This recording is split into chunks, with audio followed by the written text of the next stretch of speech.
bioethics. With more than 2 decades of clinical and academic experience, Dr. Menon has made significant contributions to the field of general and endocrine surgery.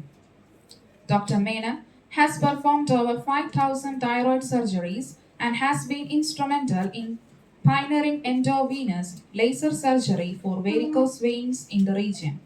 Widely recognized as a vein specialist and an authority in wound care, Dr. Menon's work focuses particularly on the management of venous and diabetic foot ulcers as well as advanced minimally invasive surgical techniques. Dr. Menon is also an active researcher and academic contributor, having published more than 70 research papers in national and international journals and authored several chapters in textbooks on venous surgery, thyroid surgery, and medical law. In addition, Dr. Menon serves as an editorial board member and reviewer for several reputed medical journals. In recognition of the contributions to research and innovation, Dr. Menon was honored with the Young Achiever Award for work on 4D bioprinting in the healing of diabetic foot ulcers. It is indeed a great pleasure to invite Dr. Riju R. Menon to deliver the next session. Sir, we look forward to your presentation.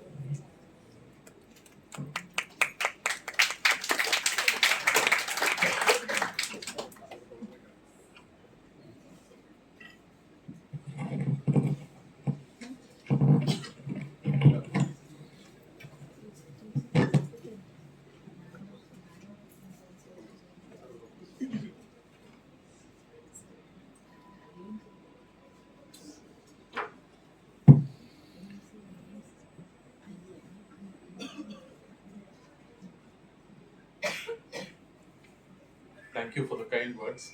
I didn't know I had done so much.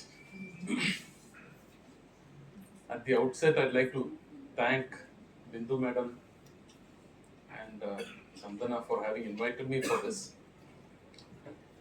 2 days back was Women's Day, so happy Women's Day. I see a lot of woman power here, seated right in front. I am a surgeon with almost zero knowledge about AI. I am just collaborating with the AI people, but I am interested in understanding and learning it. Today I did learn quite a bit when Paunami actually spoke on those basics. Now I understand what I am going to talk about also. I was just going to say something, but now truly I understand what I'm going to say. I'm just going to give an overview of diabetic foot management with relation to what we have done in AI and what we propose to do in AI in the future.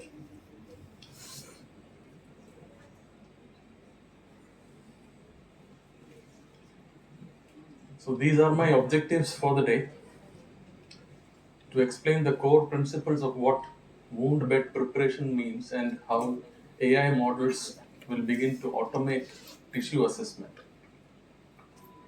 For wound bed preparation, there's something called as a Delphi consensus. So what it means, I'll be talking briefly about wound dressings, the available ones.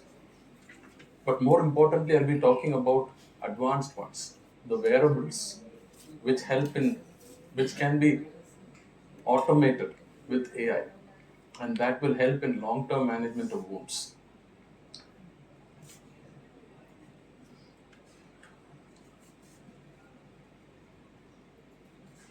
The madam was talking about AI and almost the same thing.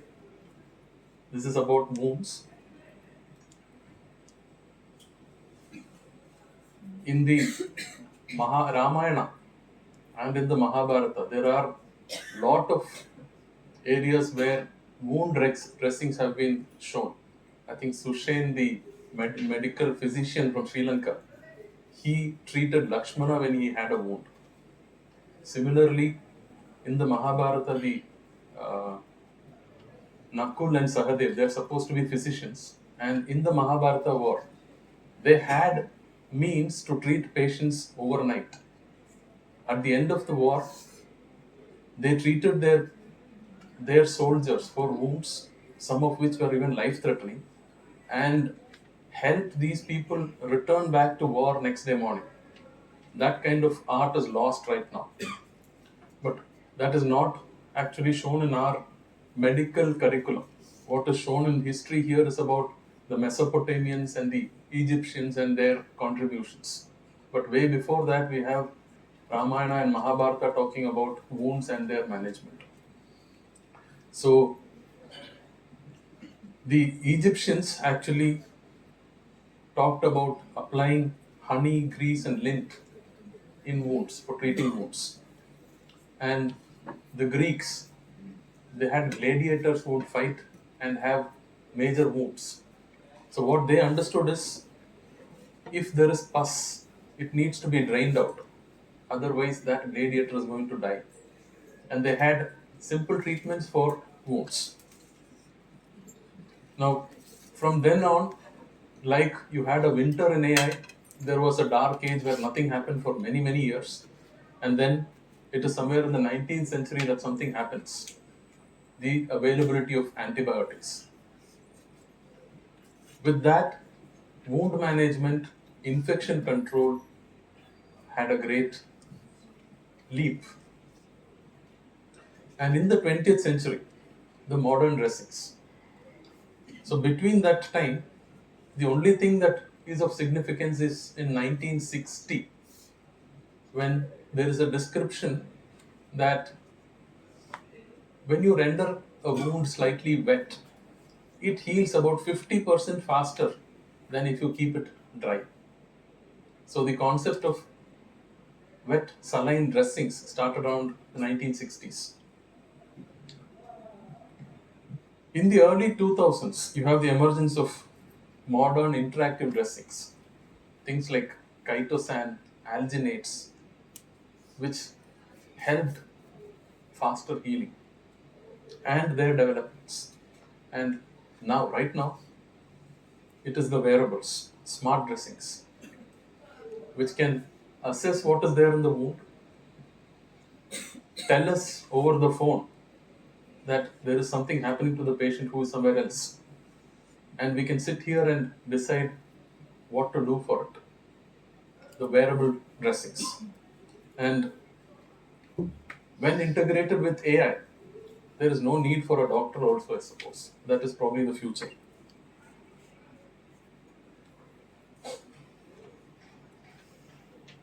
There are wounds because of different reasons. I will not go into those things because those are all images which some of you may faint and fall. I don't want that to happen. We will talk about the wound healing process itself. If you look at the wound healing process broadly, it contains 4 highly integrated overlapping phases, each merging onto the next. The timing of each of these phases will differ depending upon patient characteristics or on external characteristics like infection. So this is where we modify these phases and hasten wound healing. So the first of these is the phase of hemostasis. As soon as there is an injury, there is a phase called hemostasis where the bleeding is arrested. It is because of vascular constriction and because of aggregation of something called as platelets and use of fibrin. Now, because of that, the bleeding gets arrested immediately.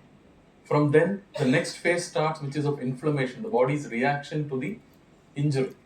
And generally, what you feel or see is that the white cells, neutrophils, monocytes, they start coming into the wound. Also, something called as macrophages, which eat away foreign tissues, bacteria. Now, they come into the wound and help in controlling infections. So now, the dressings, many of the dressings are concentrating on this phase where you want to hasten the infection control, help the macrophages, improve upon the amount of neutrophils that come there. The next phase, once the infection is controlled, is the actual healing phase where you have proliferation of tissues. When you have a wound, it's a big gap. A wound ulcer is defined as a breach or a gap in the continuity of tissues. So now the healing process wants to bridge that gap. It is done by a process called re-epithelialization. From the sides of the wound, normal skin tissue starts and coming and filling up. It's called re-epithelialization. From inside, you have small blood vessels coming up. It's called angiogenesis. You have strength provided by the collagen tissues, collagen synthesis, and also the extracellular matrix. Between the cells, you have tissues, extracellular matrix. So, if that is also formed, you have proliferation. It fills up that wound. And the final thing is remodeling. Just like your AI, if it is cluttered data, God alone knows where it will go. So the uncluttering part of it is this, where the wound is remodeled so that you have a very nice, almost invisible wound. Otherwise, it is going to be a very nasty, cosmetically unacceptable wound. So whenever we have a patient with a wound, most hospitals, most doctors, they have a standard protocol for wound management. That is what you go for initially. It is for almost 4 weeks. You find that around 60% of the wounds will heal. But if the wounds don't heal with this standard protocol by 4 weeks, then we go for the more advanced options. So patients having small cuts and wounds and all, you find even if you have a cut or wound, it heals in about a week without anything being done. Even major injuries, some antibiotics, little dressing, 1 or 2 weeks it heals. But after 4 weeks, if it is not healing, that is when the problem starts. Then we continue with the more advanced modalities. Now, this is where I am at least researching the advanced wound modalities, where you have a lot of advanced dressings addressing the 4 phases of inflammation. Now, I am interested in AI, which can predict this kind of problem happening before it happens and help us with managing that wound.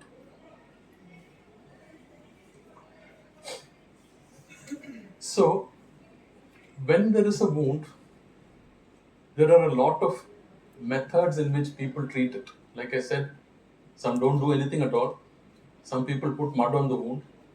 Some people pour water on the wound and leave it. Some use honey, ghee, whatever. A lot of things that you do. Even the doctors are also like that. They have their own techniques. But when you find that it is not working, then you have to think about why.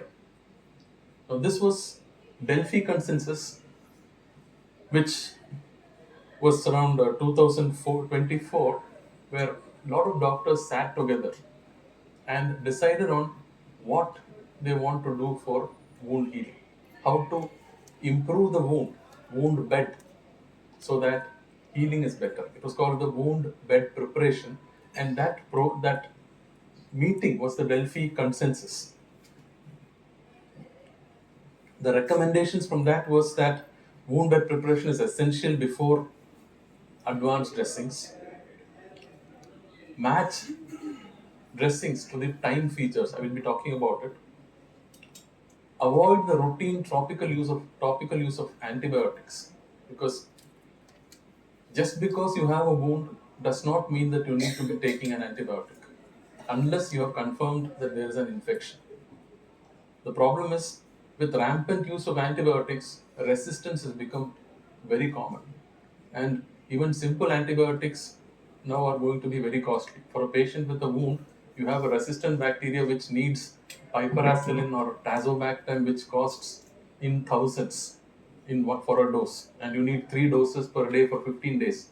Imagine the cost of a small wound and its infection. So that am I audible? Yes, yes, sir. Yeah. So, uh, avoid the routine use of topical antibiotics and reassess every 2 to 4 weeks. The 4 weeks is because, like I said, you continue with normal things for about 4 weeks. If it is not getting better, go to an advanced dressing. Once you start an advanced dressing, use it for about 2 weeks. If that is not working, change. Because we have to be sure about which phase of wound healing is a problem and then redo the process again. No two patients are the same. So the Delphi consensus was that use case-based algorithms. Depending upon the patient's characteristics, wound characteristics is what you're going to treat the patient. Match time to the dressing type and know the referral thresholds. Suppose you're in like for doctors who work in a peripheral clinic or like a primary healthcare setup, if they are treating patients, they should know when to refer to an advanced wound care setup. Now, in the advanced wound dressings itself,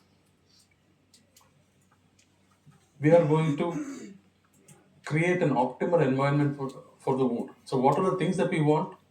We want, like I said, maintain a moist environment. This was one of the first things that they found in the wound.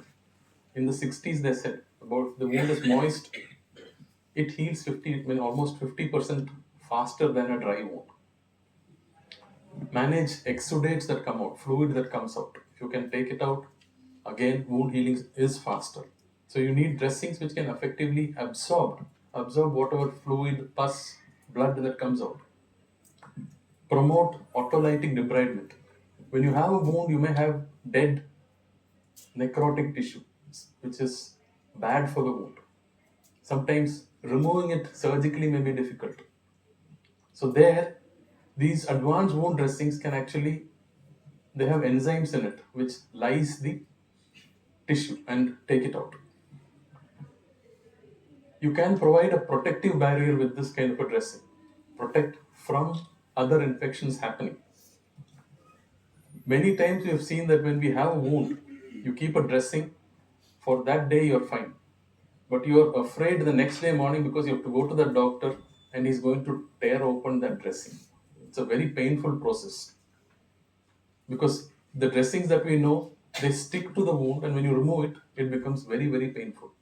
In fact, the wound may be healing well, but the moment they take it out, they cause a fresh wound. So you want a dressing which reduces that pain and trauma and optimize the temperature there. Because many of our enzymes, they work in that body temperature kind of uh, thing only, around 30 to 40 degrees centigrade. Above that, they may coagulate, or below that, they may not function optimally. So you want these uh, dressings to maintain an optimal temperature in the wound.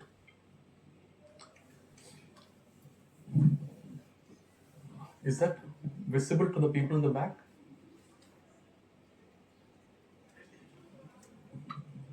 So if you have a patient with a wound, you identify or treat the cause, talk to the patients and their family for what are their concerns about the dressing. Sometimes it may be cost, it may be traveling for a dressing, or some kind of fear which they have in their family. You talk to them about all these things, and based on that, we kind of determine the ability to heal. So, if you want to put a very advanced dressing, it is very expensive, and a poor patient may not be able to afford. Just like that, you put it, that patient is going to have to sell his home for that.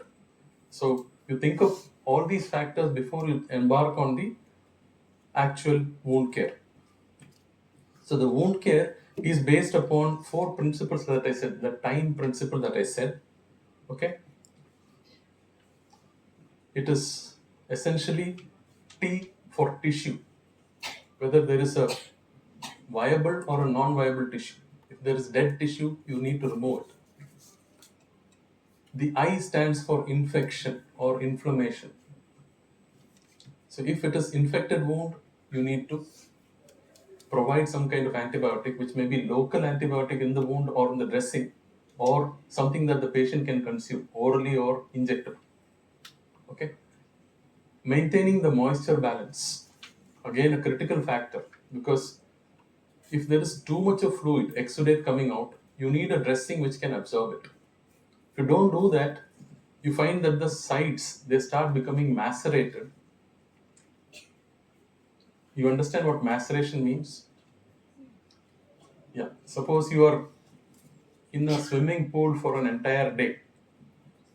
You wear a dress and stay in the water for an entire day. You find that your skin becomes shriveled and kind of changed color, wet.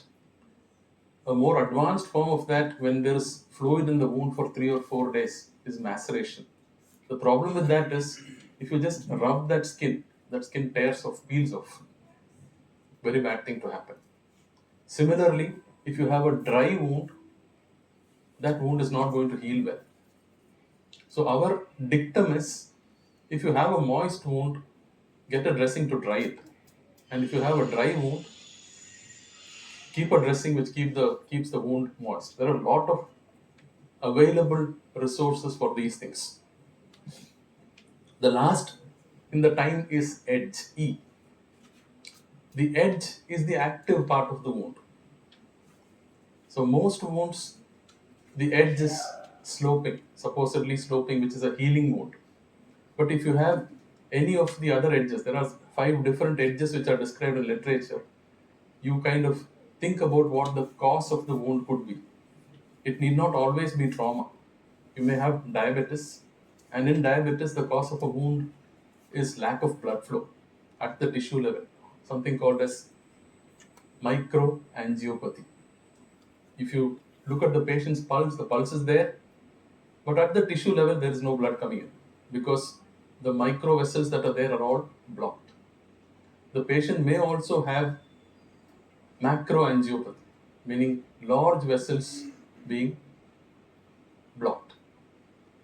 Okay. Now, in such a patient, doing a dressing where there is no blood flow is useless because any wound for healing requires blood supply. Similarly, there is a cancer which can cause a wound. If there's a cancer, keeping it there and trying to keep dressings for healing is a pointless job. So you need to possibly remove that entire area and refresh the area for wound healing. In some patients who are, say, completely nutritionally, if they are defective, there the wounds may not heal. They need factors, growth factors or things like that, so that the wound can heal. So this edge of the wound is a factor that you see for wound healing. So this is the wound bed preparation criteria, the time criteria that I want to talk about. Now, when you are thinking about a wound and its dressings, whatever I said till now are all the important criteria that you will think about, which can be modified for faster wound healing. So if it can be automated with an AI, that's a great job. So I think what you all can probably do is to think about where all you can utilize these factors, these data, in probably looking for wound healing.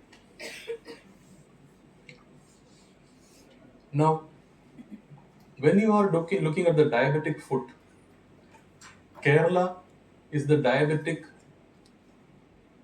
diabetes capital of the world. Huge number of patients with diabetes and its complications, one of which is diabetic foot.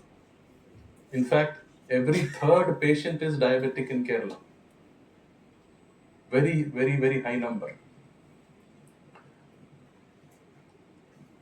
So it's a huge clinical burden here.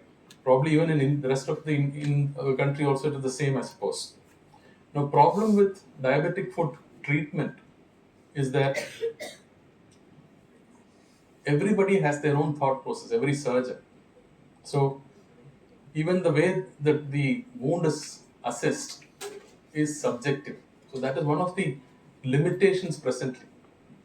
If there can be an objective assessment, something that can be done by AI, that is a plus for the treatment. You find that patients are on treatment for months, years together, and they come to us only after an infection actually happens or an infection becomes more complicated like a sepsis. That is when you see a patient with a diabetic foot in the hospital. So delayed diagnosis is again a big limitation in diabetic foot. So you find that when there is a diabetic foot, most people end up with an amputation. So what we are doing is save limbs. We are trying to prevent amputations, and that can be done if you can use AI for earlier diagnosis, which can help in limb preservation. Where all we can use it in the microenvironment, you can actually predict wound trajectories. Probably even at the genomic level, it can be predicted. I think genomics is again a big part of AI that's coming up. Now the goal is cutting edge AI from research laboratories for everyday outpatient and surgical practice. If you look at the wound environment itself, inside the wound, there are 4 important factors which should be considered for wound healing. The first is the bacteria. Obviously, if there is a bacteria in the wound, this increases the possibility of non-healing. The second is something called as proteases, the matrix metalloproteinase, which are present in the extracellular matrix. So, if the matrix metalloproteinase level is increased, wound healing is delayed. Now, there are a lot of drugs, including an antibiotic, a simple antibiotic like a tetracycline, which reduces the level of matrix metalloproteinase. So, if you can have dressings incorporating these things, possibly you can improve the wound healing. That's all part of nanomedicine that we do it. So, whether to provide it or not, how much to provide can be decided by AI if you are having a smart wearable that we will be talking about later. The third factor is biofilm. Okay. Now, biofilm is just the dead exudates that are coming there, which forms a membrane-like layer, and it prevents healing. So if you can have dressings that prevent biofilm formation, again it helps wound healing.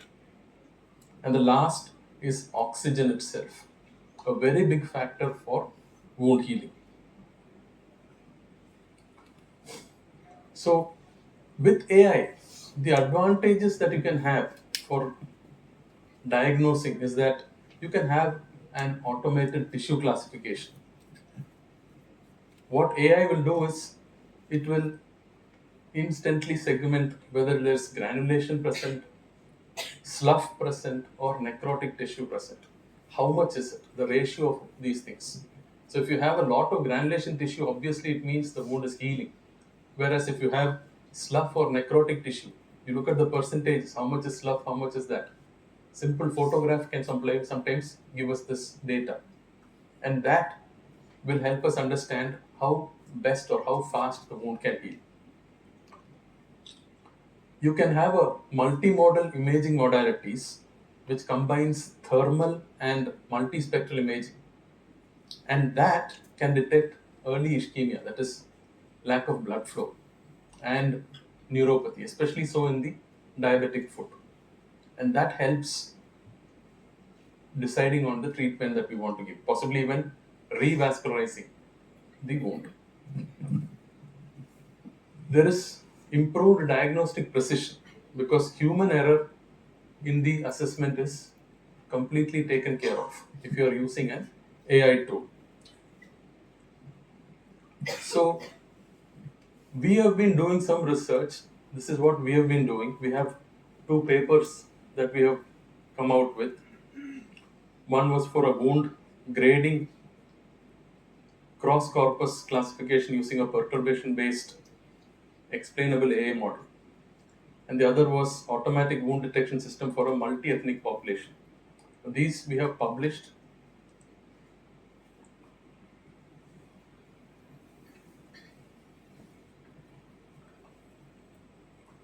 So I'll be explaining a little bit about what we did in that process. Now, thing is, like Madam was saying, just giving a photograph to a computer will not understand what it is. So many factors in that which will determine what the photograph means. So this is a very apt statement from D.H. Lawrence in his novel *The Lady Chatterley's Lover*. You know, what the mind does not know, the eyes don't see. So you have a photograph, give it to a computer, it will not understand anything. But once you teach it, over time, it tends to understand everything.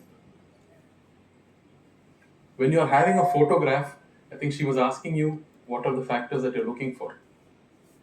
These. It works on pixels.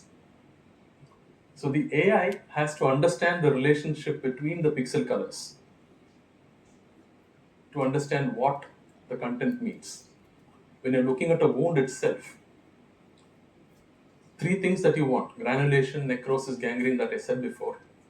Granulation is pink in color. If you look at those shades of pink, slight change in the shade is whether it is pink unhealthy or pink healthy. As you teach the model, it tends to learn better. Necrosis is yellow in color, but the normal healthy fat is also yellow in color in a wound. So you can train the model to understand what these two things can mean. Gangrene, that is dead tissue, is black in color. But when you have a wound that is healed completely, even the scab is black.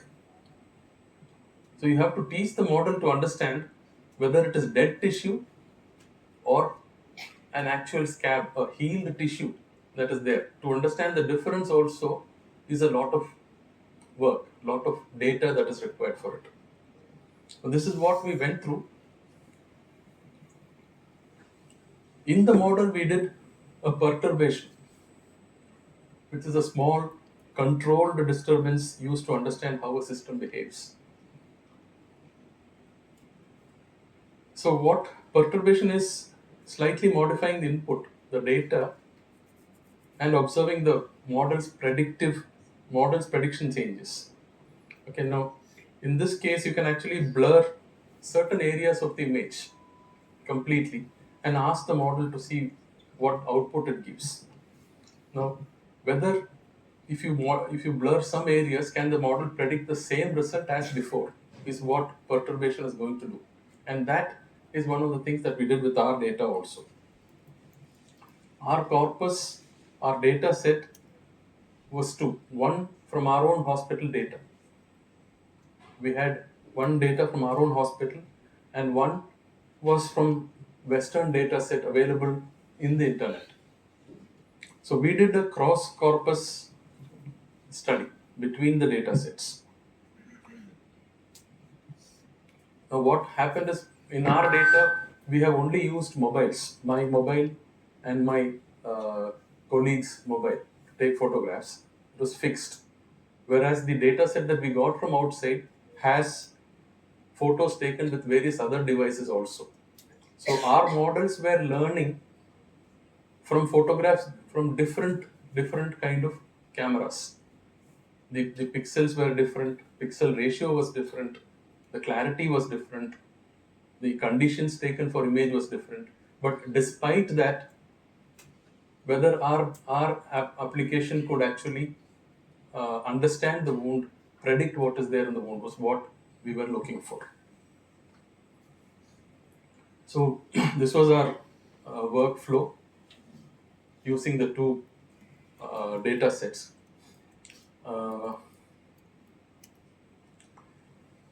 The highlight of our study is that we developed a large patient-centric, three-staged graded wound database based on the healing capacity of the wound.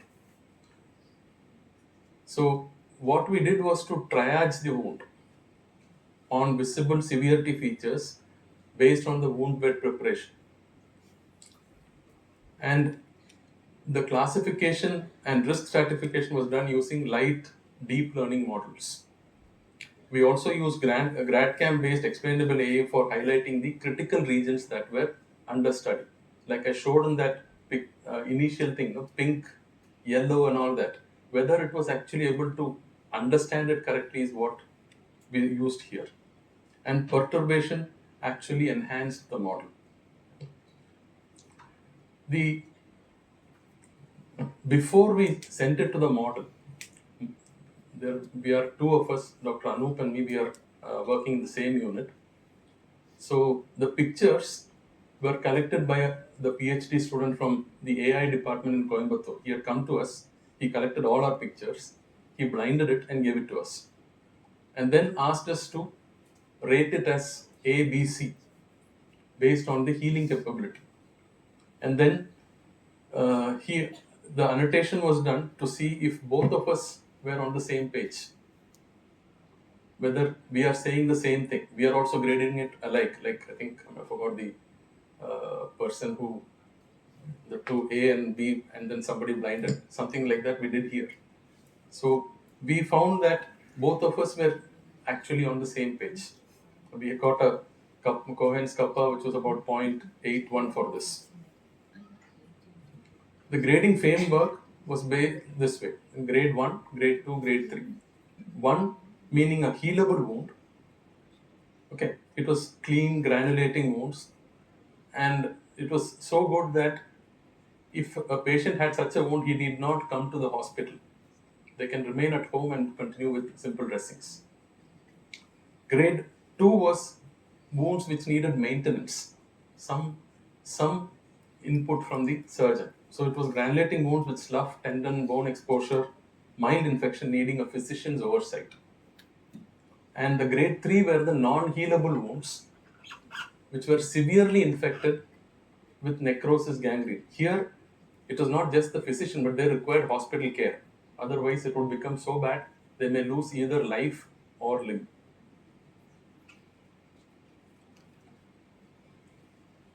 The data sets, the Amrita data set, we generated about 1,267 images.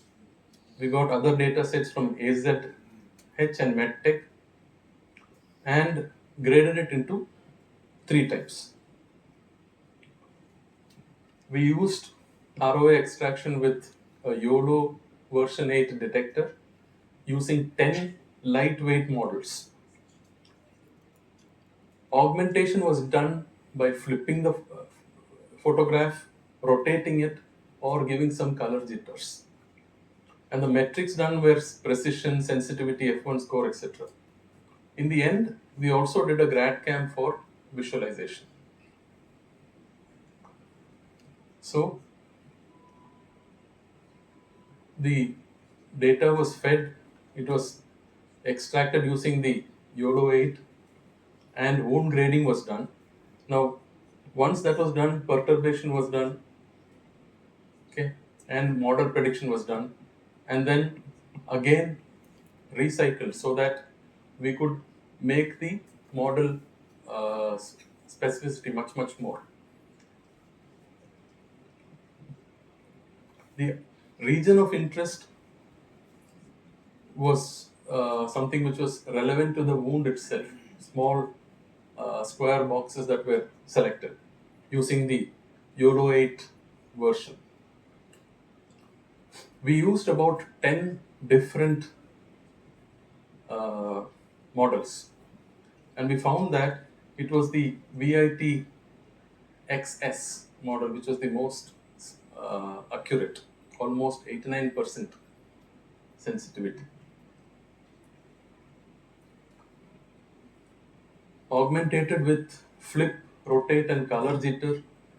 The key parameters were some NADAM, Adam W optimized. I really am not sure what these things mean.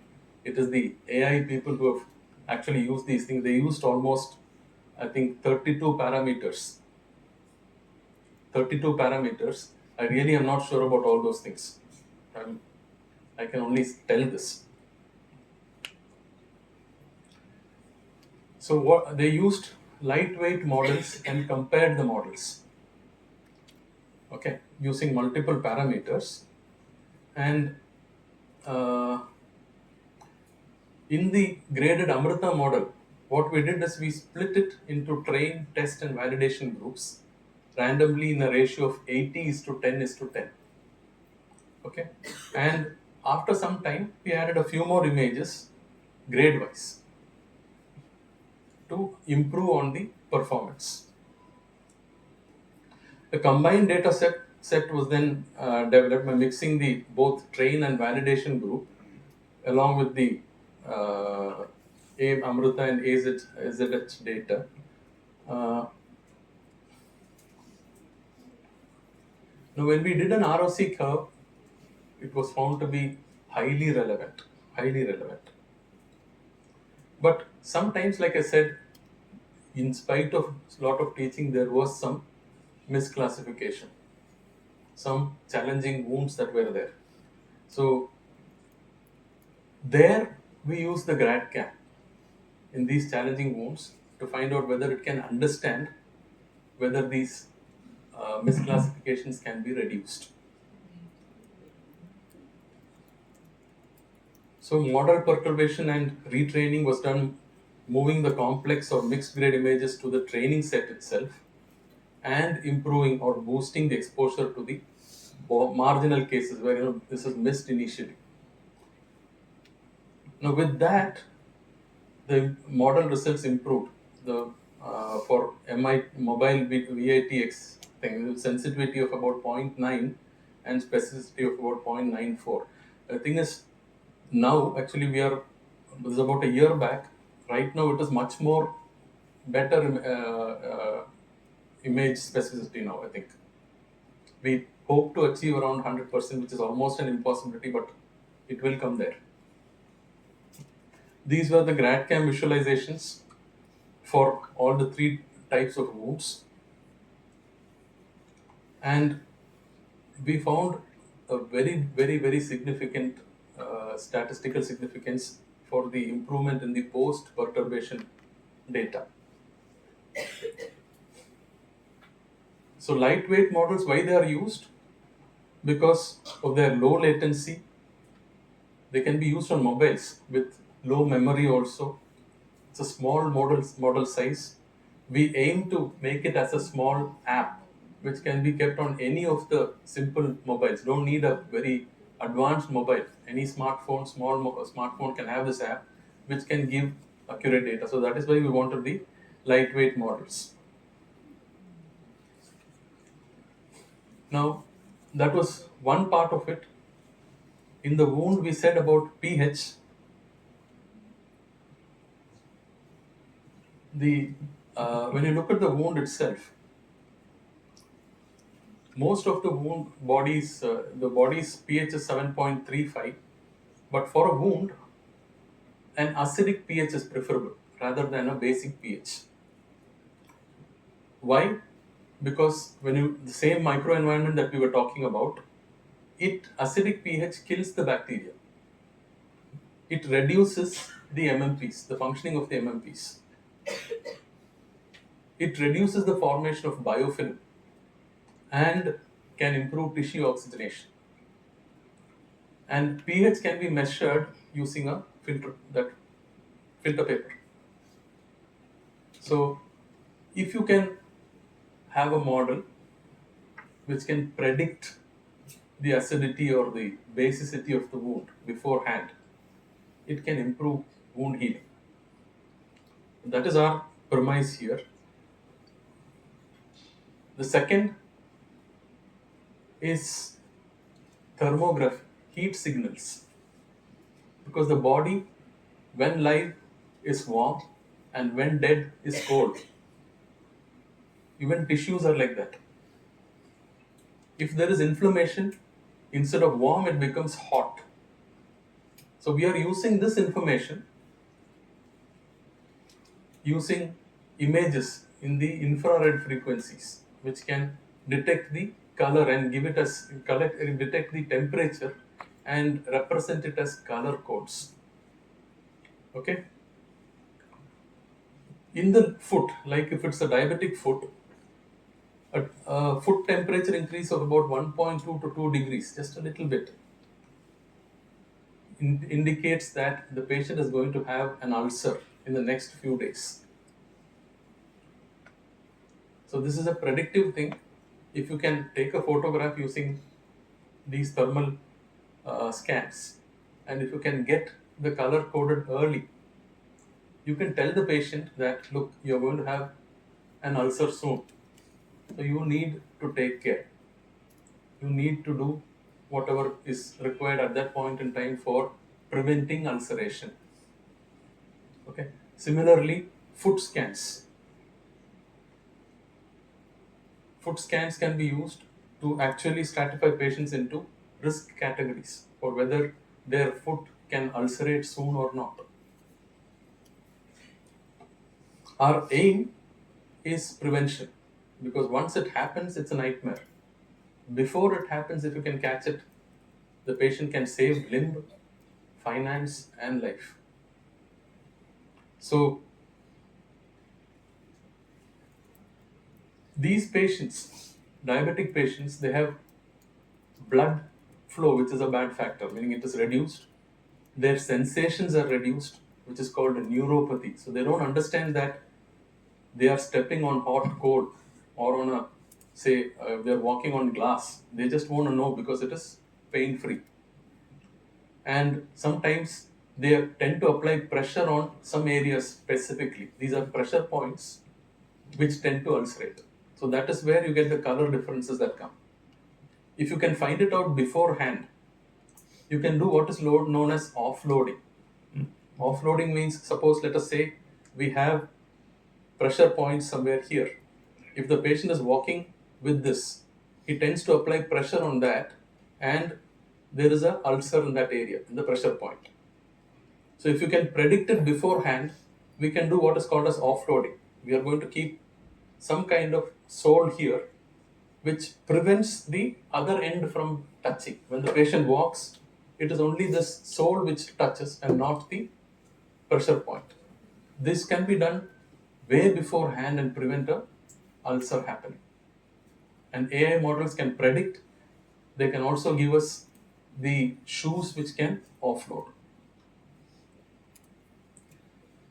Smart infection control, where you can differentiate between whether the patient is going to have or is having a gram positive or gram negative bacteria. AI can detect that. The problem is, in the early phases, say when the patient has the first bacteria coming, we are not sure whether it is just an incidental bacteria which is there or is it a true infection. So we wait for some time. Okay, if you wait and about 48 to 72 hours later you find that there is an actual infection, it is too late. But if you can have an AI model to predict 72 hours before the infection that yes, this patient is going to have either a gram positive or a gram negative infection, you are saving on antibiotics, you are saving on hospital stay, which is a huge financial burden for the patient. So how they do it? It is by AI autofluorescence and the identification of these volatile organic compounds, things which are secreted by the bacteria, some of which may be small enzymes specific to each bacteria. So this can be identified way before the actual infection happens. And sometimes you can differentiate between the gram positive and gram negative bacteria also, depending upon these VOC characteristics. So the impact is that you can have highly targeted empirical antibiotic therapy. And in the beginning, I said do not give antibiotics without proof of infection in the normal sense. But in the AI, when you can predict that this patient is going to have this infection and in the next 3 days it is going to get more worse, you can give an empirical, you're empirically giving it before the infection happens and preventing an infection. Deep infections can be prevented before the first symptoms happen. So you are giving a prophylactic, meaning before the infection happens, rather than therapeutic after the infection. Now the new age things are the smart responsive dressings. This has come up in a big way. These dressings, they can sense the pH, they can sense temperature, and based on that, they can even release drugs. They can be timed or they can be programmed to release drugs. Like I said, with the use of thermography in these things, sometimes you can even detect infection, or with the detection of specific VOCs that happen, you can detect infection. But the only issue is these are all experimental and involves very, very high cost. So we very limited access. Right now, we are doing the study. I think the IIT, some place, IISc is doing a study in Bangalore. Now, what these smart bandages do, they can monitor various biomarkers for temperature, moisture, oxygen, blood flow, the external pressure, pH, infection, and they can additionally give targeted treatment by integrating drug delivery systems. So these are all small sensors which are incorporated into the dressings. Either with Bluetooth or Wi-Fi, they can actually send the data to your computer or to your mobile. The patient need not be with you, patient can be at home. And on-demand drugs can be given. This is the smart wearables, bandages. So the benefits in AI for wound dressings, we have real-time wound monitoring. You can have early detection of infection, personalized treatment by analyzing data from the multiple sensors that are kept in the patient's wound or dressing. It optimizes drug delivery, adjusts dressing changes, and recommends specific therapies. Because the patient is at home and it is from Wi-Fi or Bluetooth or something, you're getting messages, you can do a remote wound management. You don't even have to have the patient coming all the way to the hospital. And actually, it improves wound outcomes. Real-time wound monitoring is these things: temperature, pH, moisture, oxygen concentration, and biomarkers. This is what is done presently. We can have so many other factors once this comes up in a big way. I think that is what we should be collaborating on research. It can be used for surgical and treatment planning by actually finding out the size of the wound on a daily basis or a weekly basis and comparing. The AI model, if I see a wound today versus seeing a wound 3 or 4 weeks later, I may not be able to exactly tell whether the wound is reduced in size or increased in size, depth, etc. But if there's an app which can take photographs and compare it serially, it can predict what is the wound changes that are happening. And this wound size change actually helps in treatment planning. If it is increasing in size, obviously our treatment is failing, we need to change. Else, we need to scale down the treatment.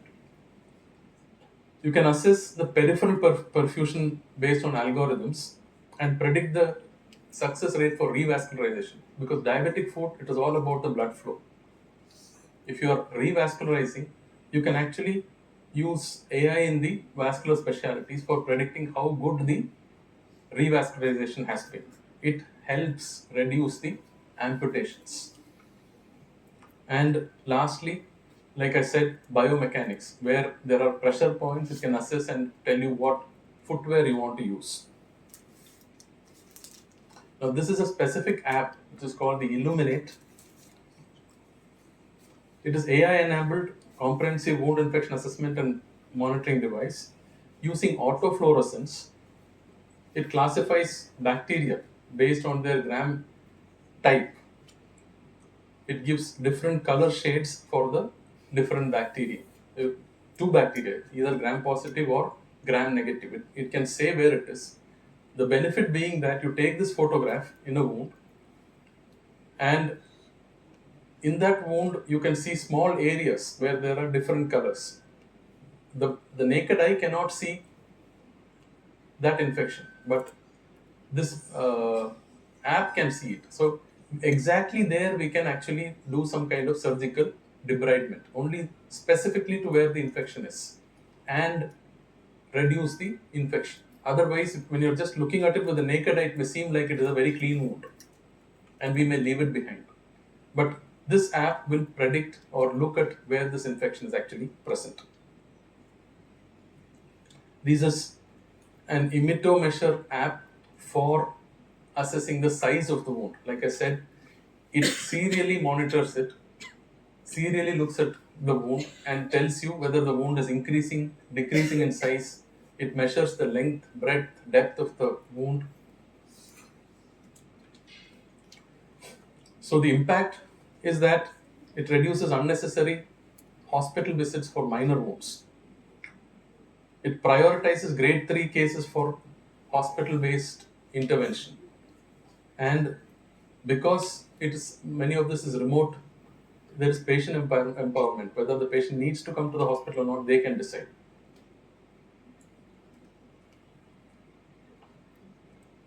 It improves the workflow efficiency, helps in tracking based on the sizes of the wound, and also democratizes care. The patient or the patient's healthcare worker can decide what needs to be done. Need not be the hospital or the doctor.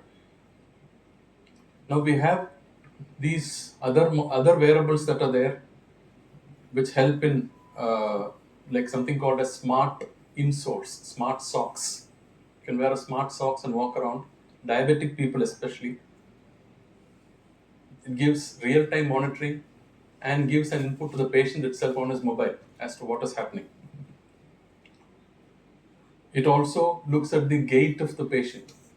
Gait analysis is possible. It is called the Diasense solution, which actually shows the color codes for different kind of areas. The reddish areas are bad.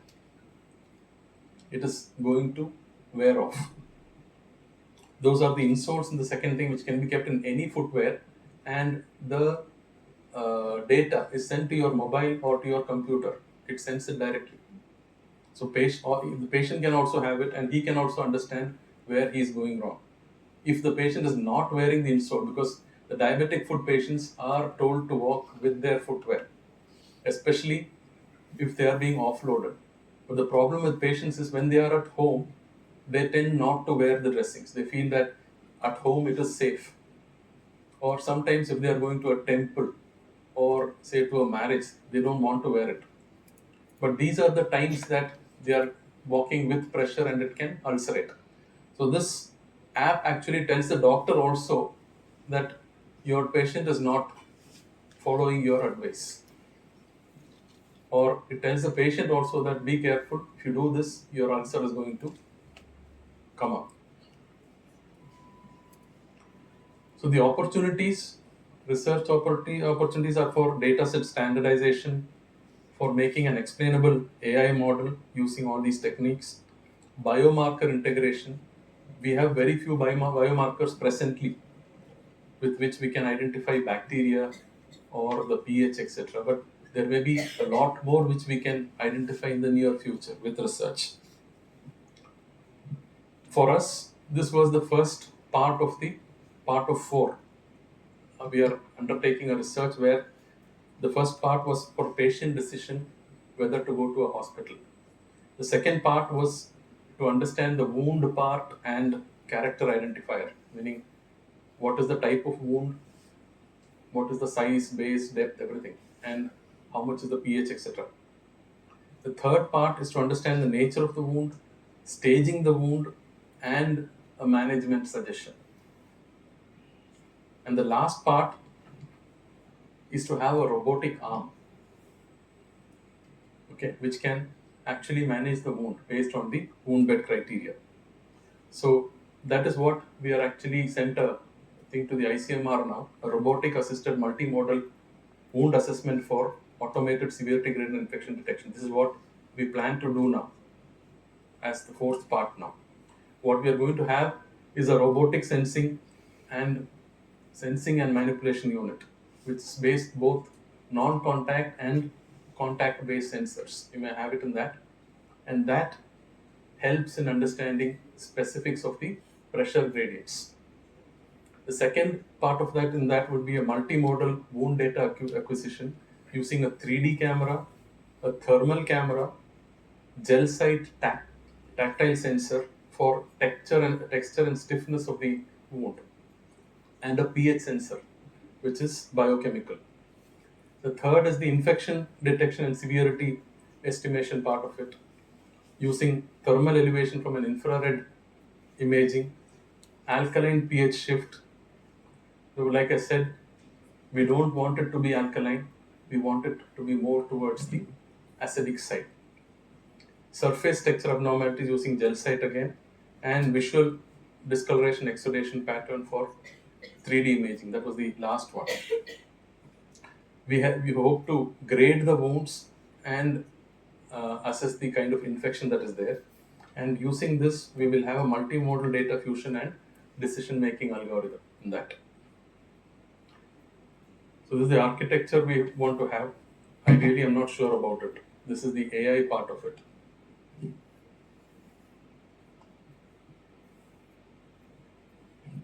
This is a robotic side of it. They have given us this thing. They'll be doing it.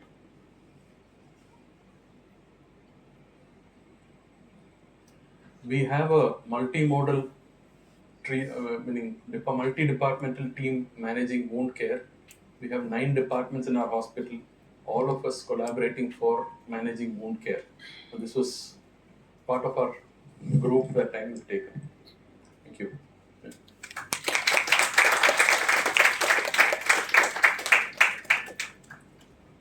Thank you, sir, for that insightful and informative presentation. We were keen to understand the concepts of wound bed preparation and all. Audience can ask any questions.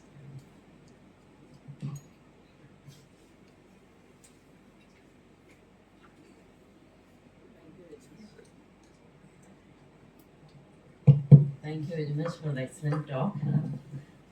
I just want to know the mechanism. What's the difference in this diabetic wound healing mechanism compared to the normal wound healing? Molecular level. In the normal wound, the patient is healthy. Tissue oxygenation, tissue blood flow perfusion, tissue pH is all normal. Patient's biomechanics is normal, pressure application, etc. Whereas, and also in diabetes, there, if you look at the blood cells, the number of WBCs are reduced, their immune function is compromised, and growth factors are also on a lower level. These are all problems with diabetes when they ulcerate. Whereas in a normal person, these are all probably within normal limits. They have an ulcer due to other reasons. So our aim when we are treating a diabetic foot is to optimize those things, optimize the vascular flow, optimize sensations. That is not possible because meaning the nerves are already undergoing destruction, neuropathy. So what we do is to prevent that area from ulcerating further, to prevent pressure happening, we call that as offloading. And we also provide factors which help wound healing, especially these factors which will reduce the matrix metalloproteinases. If you look at tissues, they are cells which are near each other, and in between the cells you have what is called as the extracellular matrix. So that area contains a lot of matrix metalloproteinases. They are good and bad at the same time. If you have too much of matrix metalloproteinases, it eats away, digests all the tissue in that area and prevents wound healing. But if you can optimize it, it actually helps keeping healthy cells in place. So it helps with wound healing. In a diabetic, infection is very high. One, because there's a lot of glucose in the tissues, and infection is very high. The second, because the body is not able to fight that infection itself because of their reduced immunity. Now, these are all factors we take into account when we are actually treating a diabetic foot wound. Okay. Thank you.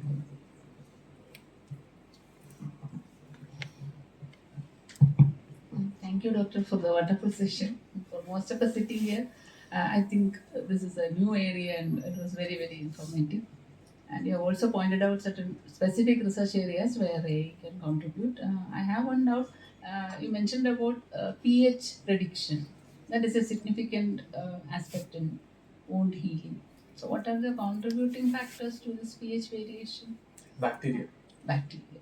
So, how can we, I mean, if you are going for an algorithm for prediction. No, it is in two phases. One is to actually identify the pH, whether it is alkaline or alkaline or basic in the wound. Second is to find out what is the type of bacteria that is actually present in the wound. So based on that, we can give some antibiotics, specific antibiotics for that bacteria. And also we can give acidifiers to the wound, meaning there are dressings like chitosan, which contain chitosan, which actually reduces the pH. So that helps in having chitosan-based dressings also, or hydrocolloids. They all kind of reduce the pH slightly. They can help with actual wound healings.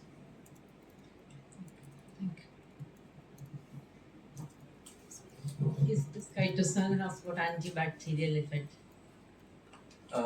Minimal, yes, but I think you need to supplement with antibiotics. Chitosan is an excellent product, but has some antibiotic property, but it needs to be supplemented with actual antibiotics to have a much better effect. In fact, with our nanomedicine team, we are having multimodal bandages, meaning bandages which stay for about a week's time. They are layered bandages, so in the initial phases, it only helps infection control. You have antibiotics in that lowermost layer. They kind of go off after about a day. They degrade after a day. And then you have the second layer, which contains tetracycline and things like that, which reduce the matrix metalloproteinase and chitosan, etc. And we also have a lot of other factors, something like PHMB, polyhexamethylene biguanide. It is part of the dressing, which actually facilitates granulation and maintenance of acidic pH, etc. We are making these dressings like in our setup, multi-layered dressings, which you can keep for a long period of time, so that the patient need not do a dressing every day. So you do a dressing today, the next dressing is about 7 days, 10 days later. Patient is also happy that way. But at that time, because it is slowly degrading, all the factors, the first 4 things that we said, 4 phases of wound healing, they are actually hastened, and the wound healing becomes much faster. And this chitin is already commercialized then, yeah. Okay, thank you. Thank you for the informative session, sir. Sir, as you mentioned in that data set portion, that is the high resolution wound images. So, other than that, what could be the data sets for predicting such AI models for wound care in a patient point of view? Other than the high resolution images? Anything, any image. We've not used just the high resolution. Okay. We have used others also. Okay, I'm asking whether the treatment conditions they are going through or some other criteria that could be. No, presently we have used only the photographs. Okay. But definitely we can use a lot of parameters. Oh. Lot of parameters that can be added on to this. Okay. Patient-related factors, including age, sex. You can start from there. Every single parameter that you want. Other lifestyle diseases, their conditions. Can be added. Okay. Because AI, the more data set that you give, the AI prediction becomes much more better. Okay. Here we just kept to the basic minimum, just the photographs. Okay. Like I said, the third part of it is what you said. We are going to incorporate all the patient factors also in that. Okay. That was in the third phase. We are right now in the second phase. Oh, it's the going. next phase we are going to do that. Okay. Thank you, sir. Anybody else?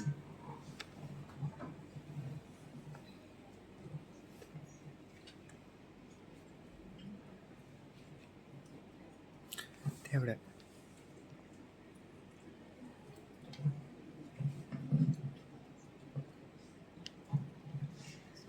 sir. The session was nice.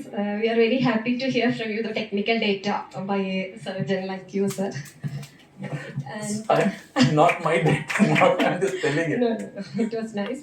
And during your presentation, I think you have mentioned the accuracy like a real-time implementation, 89%, I think. So, what's your opinion? How can you improve? Try to improve the up to. You said like it would be 100%. Yeah, After.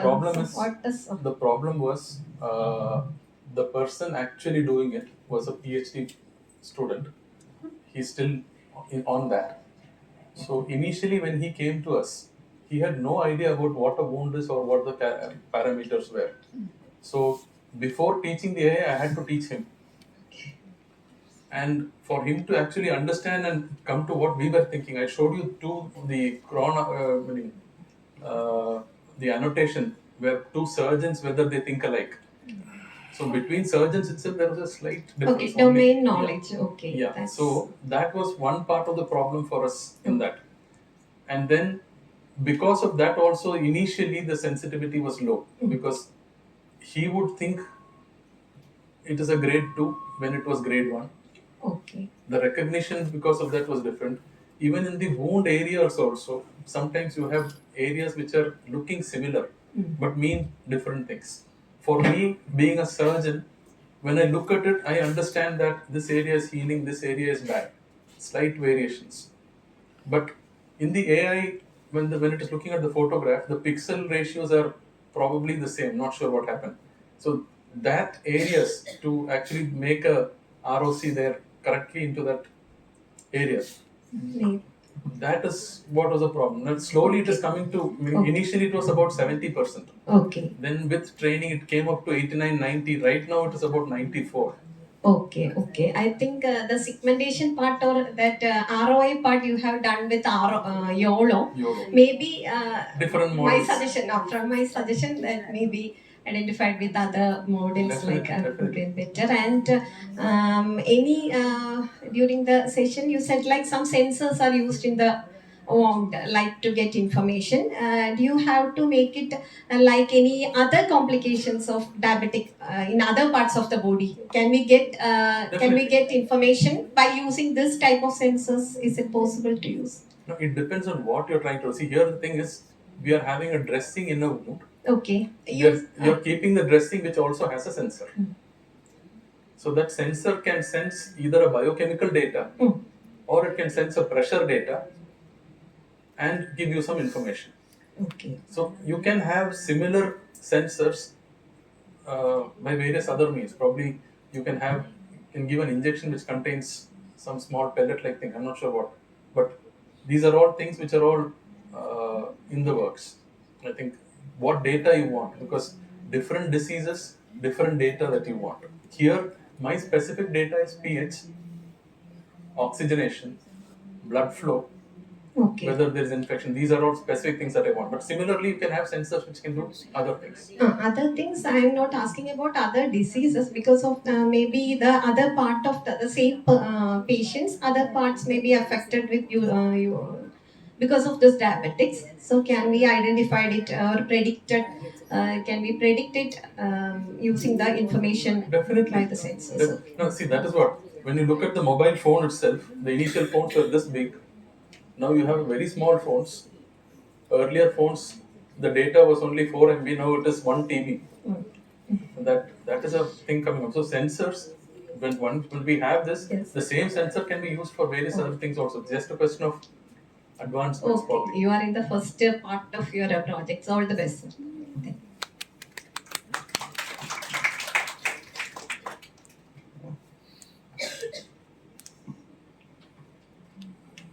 Anybody else?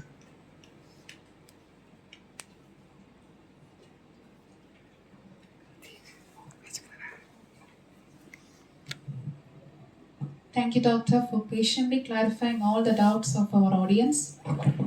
Now we will move on to a photo session. I invite all the dignitaries, distinguished speakers, as well as the audience to join the photo session.